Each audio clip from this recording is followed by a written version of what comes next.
perasaan saya kalau diberitahu nanti rame-rame ke sana, habis waktunya, ya kan? Ya kan Bu Bintang ya?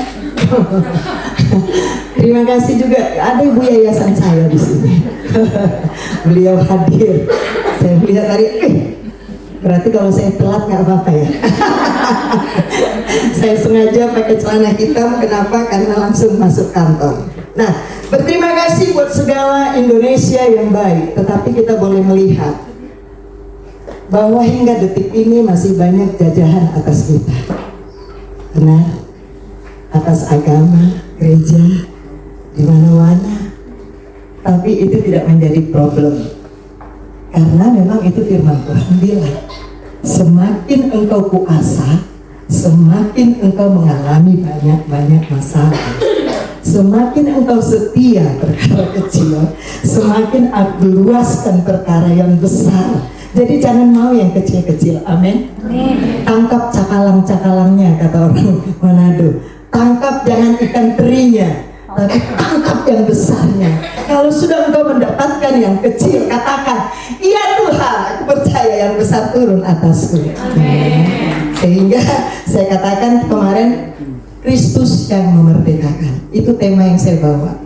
Saya akan buka, mari kita buka bersama dari kitab Galatia. Dari kitab Galatia ini membahas benar-benar tentang kemerdekaan Kristus. Dan kita akan dibawa melihat bagaimana penilaian hidup kita sendiri akan diri kita. Yuk kita coba baca ayat 13 dulu. Sama-sama kita membacakan. 2, 3.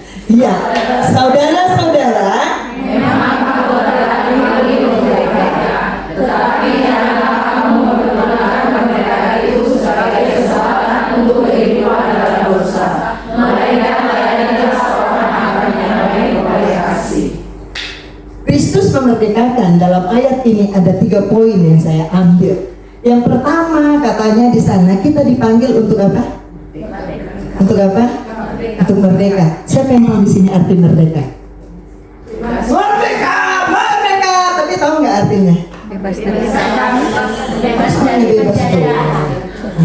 tidak dijajah, tidak diinjak, tidak diapa lagi. Ya identik dengan itulah karena waktu saya simpel. Itu yang pertama, dipanggil untuk merdeka, dipanggil untuk sungguh-sungguh mengalami bahwa kita tidak sampai lagi mau diikat oleh pekerjaan dosa. Kemarin saya melayani seorang bapak mengatakan begini, kuat sekali roh-roh perdukunannya. Dia udah terkapar di pembaringan. Habis itu saya masuk sakit ya. Dia perdukunannya banyak. Saya tantang beliau, Pak, apa yang ada di kakimu? Entah bagaimana mulut saya ngomong begitu. Dia katakan, keris yang ada di kaki saya. Emang ada apa? Keris. Itu halusinasi bapak saja. Lalu saya bicara, seberapa lama bapak sudah terikat dengan hal perkara-perkara perdukunan? Dukun terbesar Sumatera Utara, semua temannya. Dan suami saya tahu, karena suami saya adalah teman-teman preman waktu sebelum bertobat di sana. Lalu saya tanya, Pak, di antaranya apa nih yang ingin dilepaskan dari bapak? Banyak hal, tapi apa di antaranya? Dia katakan begini, Lucifer lebih besar kuasanya dari Allah. Wow, saya katakan, kuat sekali Lucifer menyikat bapak. Saya hanya satu kasih perumpamaan. Bapak orang Kristen pernah dengar nggak ketika Lucifer ketemu Yesus, Lucifer bilang apa? Saya kenal engkau, saya tahu engkau, tapi jangan ganggu saya. Suruh saya keluar kepada babi-babi. Pernah dengar ya? Babi-babi berapa banyak? Ribuan babi-babi masuk ke jurang. Itu menunjukkan bahwa tidak ada kekuatan Lucifer. Hanya satu aja, saya nggak perlu banyak ngomong ke bapak. Dia katakan begini, setiap ada orang yang menantang saya, bayar dengan darah. Wah, saya katakan darah Yesus. Saya milikmu. Memang benar, istrinya juga cerita. Tapi di jalan saya pulang, saya bilang ke suami, Pak, badanku kok berat. Suami bilang, badanku juga berat. Kita berdoa di tengah jalan, dan nama Yesus kami tolak. Tapi 2 hari berikutnya saya tumbang. Saya katakan tidak lebih kuat Lucifer, tapi lebih kuat Allahku. Sehingga saya boleh dibebaskan, dimerdekakan. Nah, dipanggil untuk merdeka. Kemerdekaan, kebebasan yang harus kita alami, bahwa sesungguhnya Tuhan sudah memberikan pertama sekali di masa penciptaan, Adam dan Hawa dikasih bebas nggak? Bebas. Tapi satu larangan kan? Hanya satu, coba. Hanya satu aja dia nggak bisa kontrol diri. Nah, banyak larangan nggak sama kita kalau ketika kita dengar firman? Sorry ya, karena kemarin tuh banyak infus jadi cepat-cepat haus. Pernah nggak ada larangan bagi kita? Sebagai rumah tangga, ada nggak rambu-rambu yang diberikan kepada kita ketika kita pranikah? Banyak. Tapi banyak nggak melanggar? Oh banyak.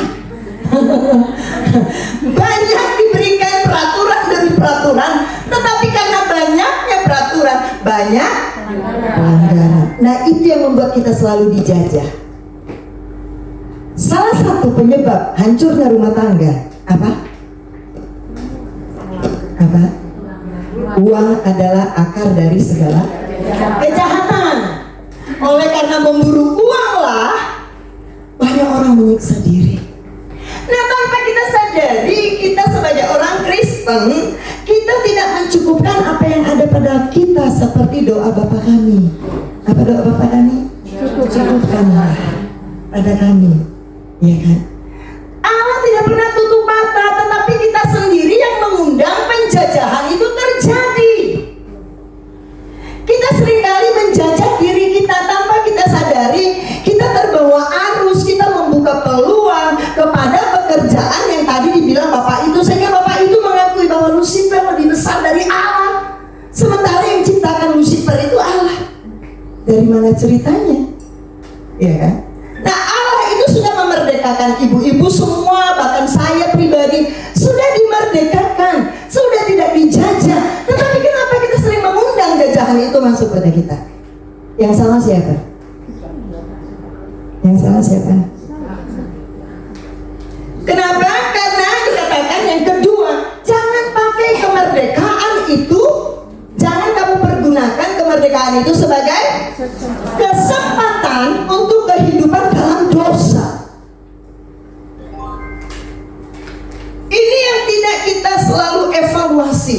Kita tidak pernah memperhatikan bahwa kita mempergunakan kebebasan itu tanpa kita sadari, itu yang membuat kita masuk ke dalam perangkap dosa.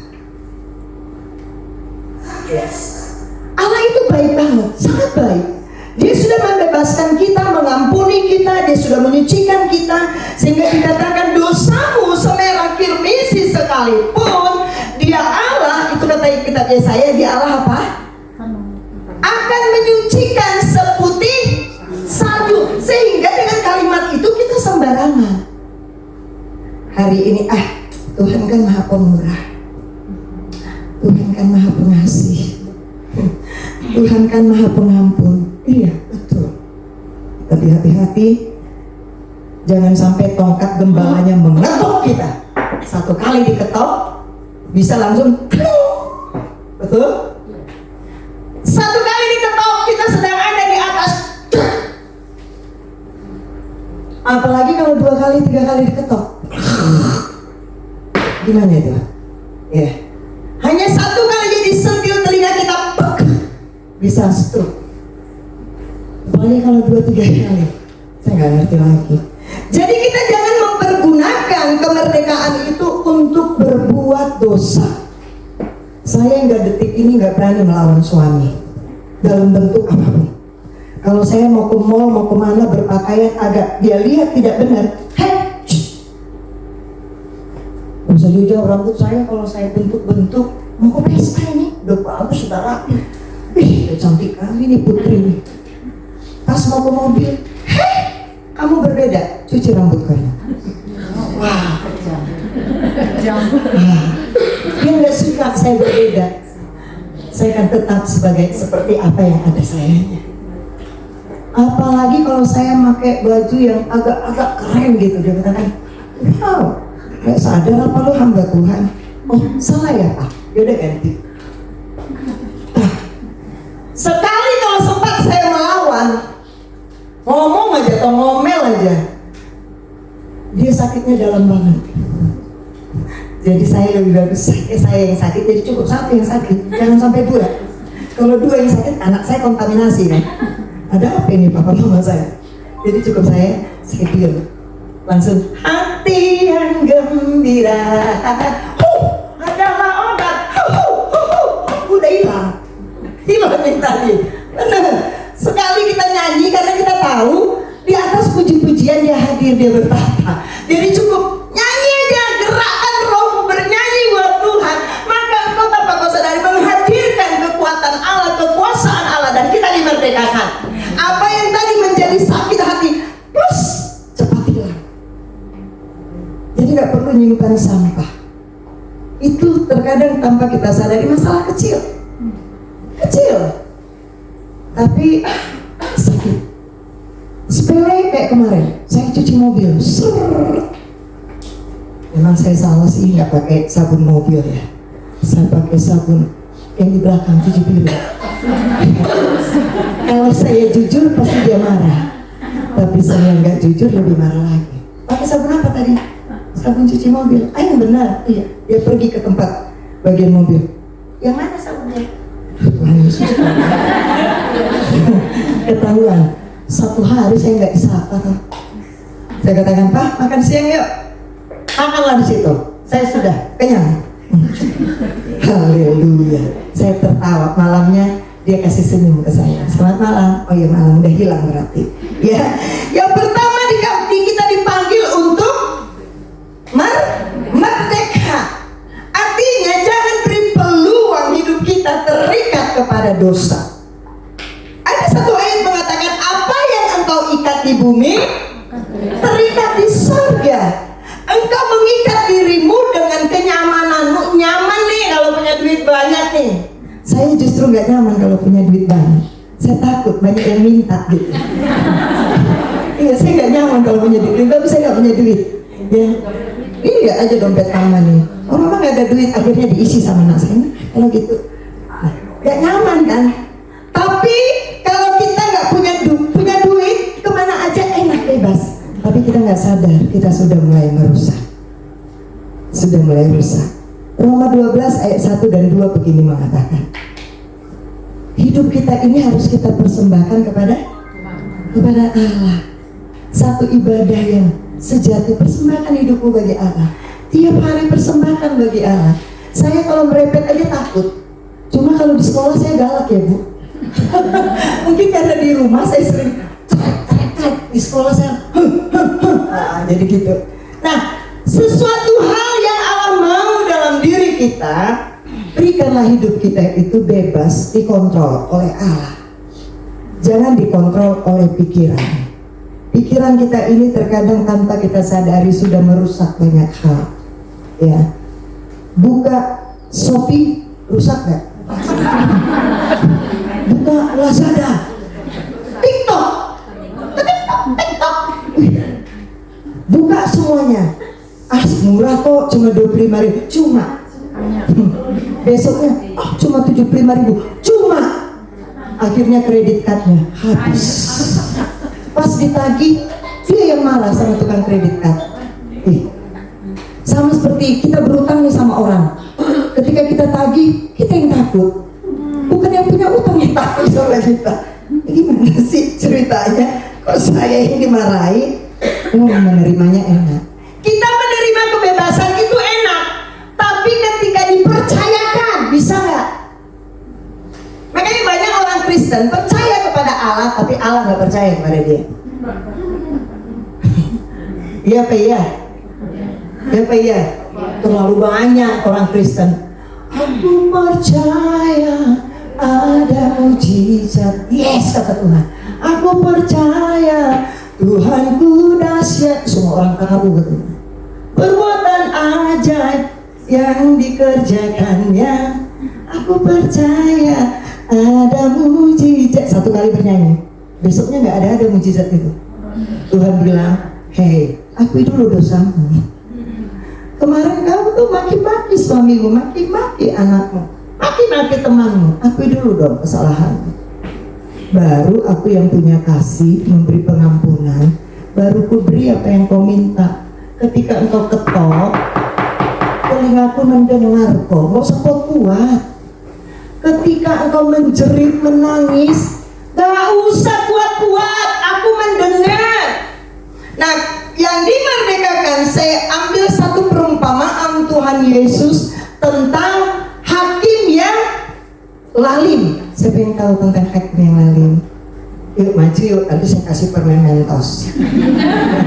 Siapa yang tahu perumpamaan tentang hakim yang adil? Wah, ayo wah, maju wah. Hakim yang lalim. Jangan, pelayan jangan. Hakim yang lalim. Siapa yang tahu? Iya. Udah lalim, kejam ini hakimnya ini ya kan. Seorang ibu janda. Perkaranya dibebaskan atau ditahan? Jangan lihat saya boleh. Jawab. Perkara dia dikejar-kejar musuh. Dia datang kepada hakim yang lalim. Apakah cukup satu kali? Dua kali? Berulang-ulang dia datang kepada hakim yang lalim. Yang dikerjakan hakim apa? Urusan aku datang terus ibu janda. Mau ku nikahi? Udah reot katanya kan. Mau apain lah ini bu janda itu, udah bebaskan aja daripada dia menyusahkan aku. Artinya apa? Setiap hari kita datang terus menerus. Jangan ketika dijawab berhenti. Berdoalah setiap saat. Bersyukurlah senantiasa. Janda ini adalah janda yang punya hati lekat dengan Tuhan. Dia percaya bahwa dia punya pembela yang luar biasa. Dan pembela itu ada bagi engkau dan saya. Katakan amin. Kiri kananmu katakan, ada pembela kita loh. Kalau kita tahu ada pembela kita, mari dong curhat sama dia. Curhatlah sama dia. Ya. Jangan curhat kepada Bu Lena. Nanti Bu Lena sampaikan ke saya. Bu Lasma, kita doakan yuk. Awalnya enak. Kita doakan yuk. Bu Bintang tuh gini. Oh gitu ya. Lalu dia katakan, ya karena Bu Bintang kita begini. Panjang nggak? Panjang sekali. Nggak ada titiknya. Koma terus, koma. Titik duanya kapan? Tapi ketika kita datang kepada pembela kita yang baik, maka dia akan menghibur kita, membebaskan kita. Dia akan apa lagi? Memberikan apa ya? Kita minta. Ibu janda ini gak putus-putusnya, dia datang terus mengejar hakim ini karena dia tahu hakim itu yang dapat membebaskan dia. Sekalipun hakim itu adalah hakim yang kejam, dia gak peduli, tapi dia datang. Kenapa dia berani? Karena ada roh penolong di dalam hidupnya. Amin. Ada Roh Kudus tinggal di dalam dirinya. Jadi dia berani. Allah mau hakim, lo kan makan nasi sama gue, ngapain gue takut sama lo? Gitu. Kita lihat polisi aja mau kencing kan. Betul nggak Bude? Lihat polisi, ada polisi, mundur dikit. Ngapain takut? Katakan aja, aku nggak punya SIM, tahan aja. Saya gitu kalau ditahan, ya udah tahan aja, asal mau nanti nganter ke rumah saya. Bingung kan kalau kita suruh polisi nganter ke rumah kita? Padahal ada SIM, ada STNK, dia pasti banyak cengkoneknya, yang ini. Udahlah tahan aja lah, nggak usah ribut-ribut, aku naik angkot, gak aman. Bingung dia mau diantar kemana nih? Akhirnya kemurahan hati. Kita nggak perlu membebani hidup kita ketika kita punya beban. Amin. Jangan bebani hidupmu ketika engkau punya beban. Tadi dikatakan dipikul kan? Salibnya Tuhan itu kita pikul, bebannya Tuhan itu juga kita pikul. Tapi bukan berarti beban itu terus ada di sini. Dia angkat. Kau angkatku di Terus? Haleluya. Lanjut. Ku jadi kuat karena Kau menopangku, lebih dari yang dapat ku perbuat. Ketika kita tidak mau lagi diperhamba dosa, kita tidak mau diikat oleh jajahan dosa, kita tidak mau kompromi dengan perbuatan-perbuatan buah daging, maka Allah Roh Kudus itu mengangkat kita tinggi. Bukan diangkat lalu dijatuhkan, tidak. Dia angkat kita. Engkaulah anak yang kukasihi.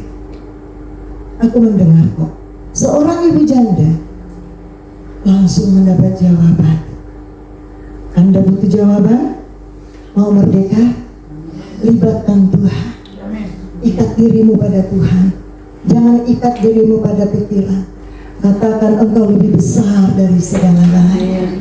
Lalu katakan engkau sanggup Tuhan, dan engkau memberikanku kekuatan, kesanggupan, kemampuan untuk ku dapat tersenyum melewati badai masalah. Jangan cemberut, ada masalah. Nggak penting itu. Ketawa setan. Tambah temanku, udah cemberut dia. Besok-besok dia punya mangsa. Siapa mangsanya? Jangan gitu. Senyum aja. Hati yang gembira adalah senyum. Lewati dengan senyuman, lewati dengan syukur. Tapi jangan lupa tetap berdoa, duduk di kaki Tuhan. Siapa lagi? Hana, wanita yang sangat dijajah oleh Penina, ya. Padahal dia yang nyuruh suaminya nikahin Penina, tapi dia dijajah. Bisa kebayang nggak? Coba Penina itu orang Batak, orang Medan, jambak-jambak gitu, iya kan? Waktu dia mengandung mulai dia mengejek Hana, mungkin kalau dia orang Batak diinjek itu kandungannya. Kalau nggak bertobat, tapi kalau bertobat enggak, ya kan? Nah, Hana sampai dikatakan ada hamba Allah bilang apa ke dia? Mulutmu kumat kami. Nggak dengar dia apa yang disebutkannya sama Tuhan. Menangis umat kami. Tetapi Tuhan diam nggak? Tuhan memerdekakan dia. Tuhan melepaskan dia. Tuhan memberi jawaban atas doanya. Apakah cukup satu anaknya? Tidak, lebih dari satu. Lalu bagaimana caranya yang ketiga untuk kita dapat merdeka? Yang terakhir, layanilah. Ada layani nggak? Mempersembahkan tubuhmu sebagai mana dia? Yang tadi Galatia 5 ayat 13. Oke, layanilah seorang akan yang lain oleh kasih. Siapa di sini yang tahu di Alkitab melayani setelah dia bertobat?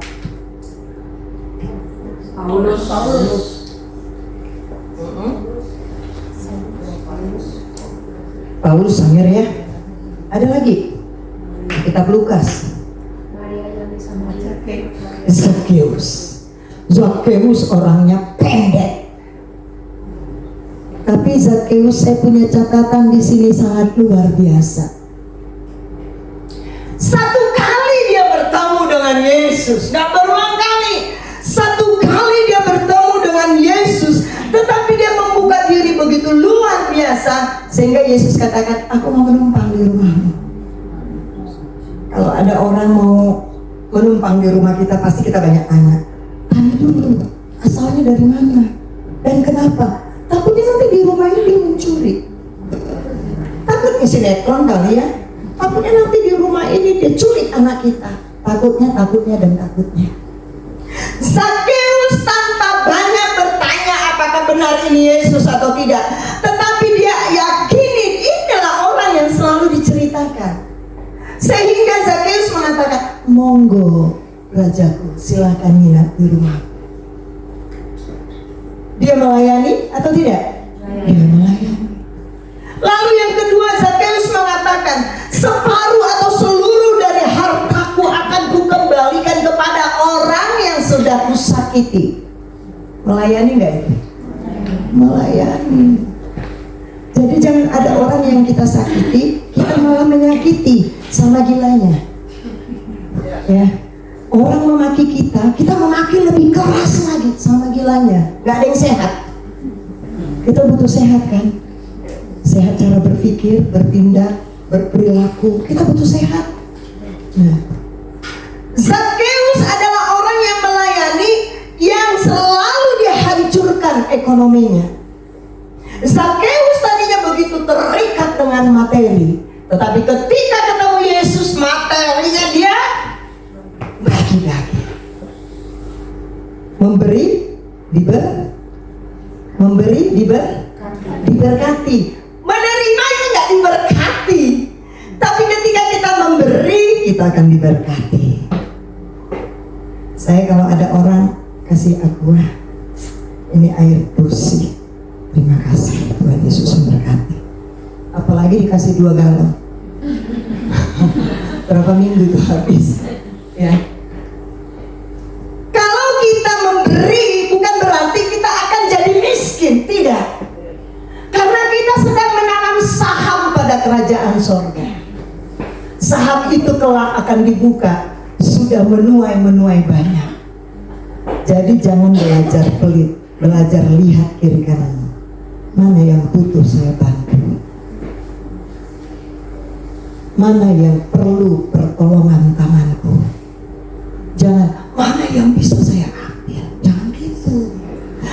Siapa yang bisa saya porotin? Gak kayak gitu anak Tuhan.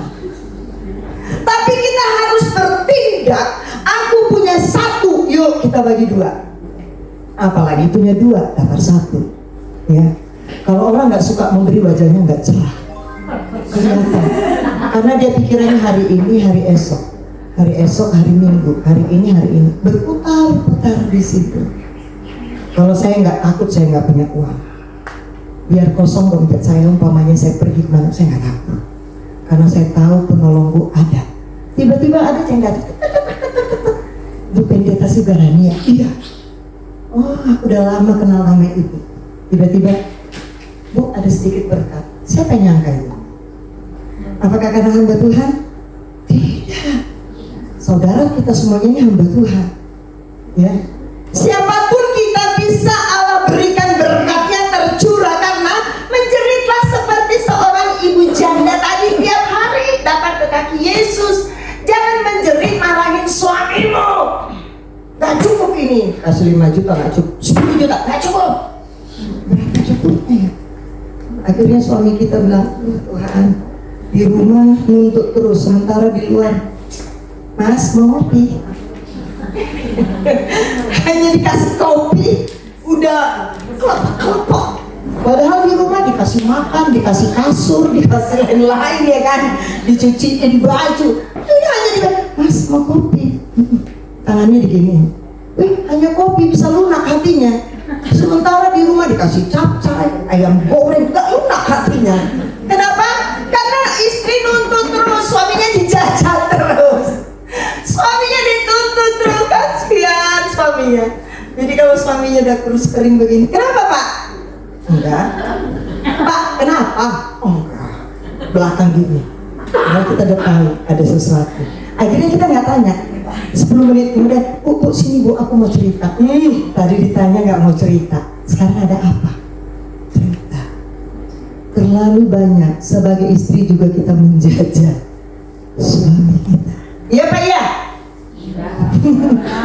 Masa malu lah. Masa malu. Iya memang sudah.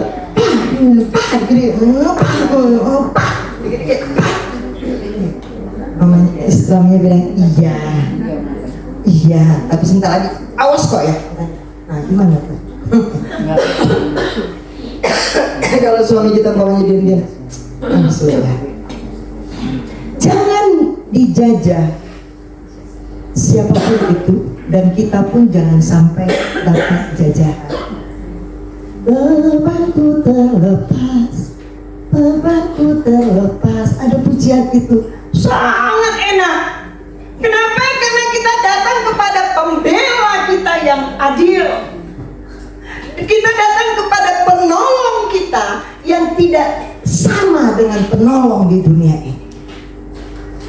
apa yang kita butuhkan? Hanya damai sejahtera, betul? Betul nggak?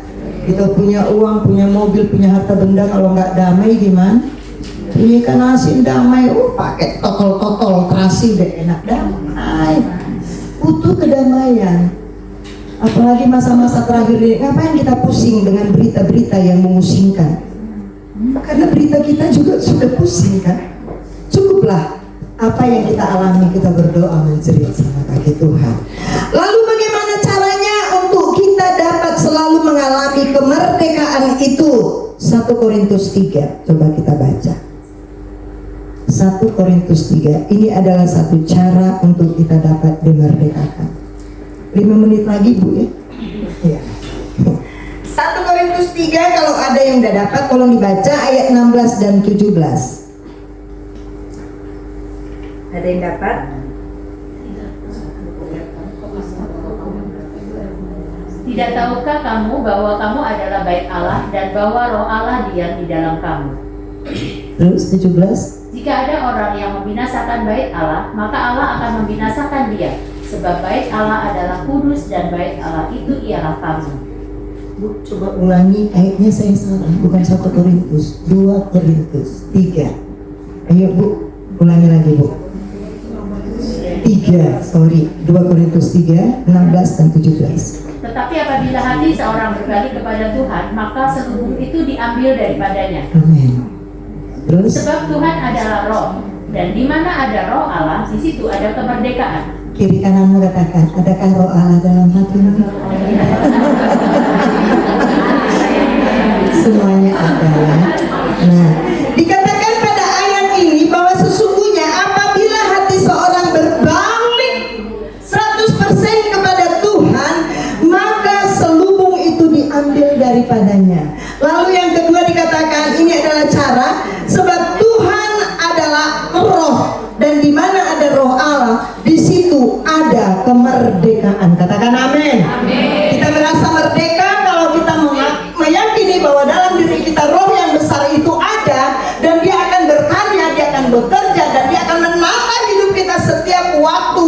Karena kita dekat dengan Allah saja, aku tenang, daripadanya lah kekuatanku. Yang terakhir dikatakan, berdirilah teguh, Galatia 5 ayat 1. Berdirilah teguh, jangan pelin-pelan, jangan goyang, jangan mau diombang-ambingkan oleh isu-isu agama, tetapi tetaplah tegak, berikat pinggangkan kebenaran, maka kebenaran itu yang memerdekakan kita setiap hari. Saya ajak kita semua bangkit berdiri.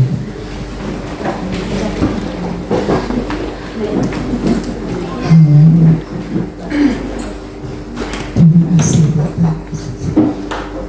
Yesus pegang erat tanganku, ku tak dapat hidup di luar kasih-Mu, Bapa.